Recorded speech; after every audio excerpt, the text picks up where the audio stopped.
किरकोळ कारणावरनं मुकुंदनगरजवळ टोळक्यांकडनं 2 जणांना बेदम मारहाण.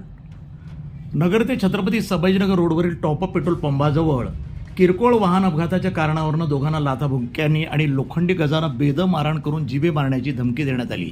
तसंच त्यांच्या दुचाकीवर दगड घालून दुचाकीचं नुकसान केल्याची घटना दिनांक 25 जून रोजी सायंकाळी 5:30च्या सुमारास घडली. या प्रकरणी भिंगार कॅम्प पोलीस ठाण्यात मुकुंदनगरच्या 6 ते 7 जणांच्या टोळक्यावर गुन्हा दाखल करण्यात आला आहे.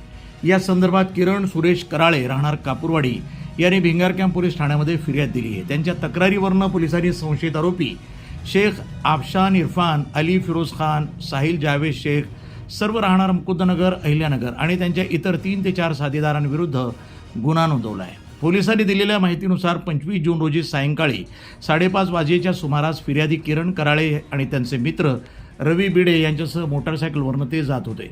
टॉपअप पेट्रोल पंपाजवळ आरोपी शेख आफशान इरफान यानं त्याच्या ताब्यातील बर्गमन मोपेड क्रमांक MH16 DX 5568 भरधाव वेगानं चालवून फिर्यादीच्या मोटरसायकलला जोराची धडक दिली. या अपघातामध्ये किरण कराळे आणि रवी बिडे हे दोघेही खाली पडले आणि त्यांना किरकोळ दुखापत झाली. तसंच त्यांच्या मोटारसायकलचंही मोठं नुकसान झालं.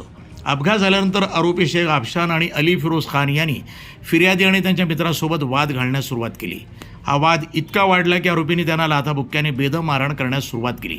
त्याचवेळी तिथं आरोपीचे इतर 3 ते 4 साथीदार धावून आले आणि त्यांनी फिर्यादीला मारहाण केली. या गर्दीतील एका इसमानं हातातील लोखंडी गजानं फिर्यादी किरण कराळे यांच्या डाव्या पायावर जोरदार प्रहार करून त्यांना गंभीर दुखापत केली आणि जिवे ठार मारण्याची धमकी दिली. एवढ्यावरच न थांबता आरोपींनी फिर्यादीच्या मोटारसायकलवर दगड मारून तिचं मोठं नुकसान केलं. परिसरामध्ये शिवीगाळ करत दहशत निर्माण केली. मारहाणीमध्ये जखमी किरण कराळे आणि त्यांच्या मित्राला रुग्णालयामध्ये उपचारासाठी दाखल करण्यात आलं.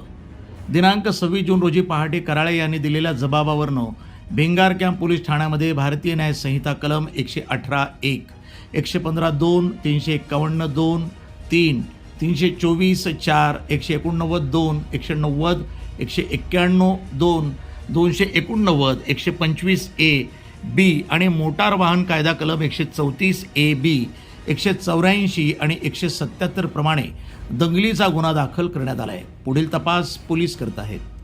वृत्तसंपादन विभाग, न्यूज टुडे 24, अहिल्यानगर.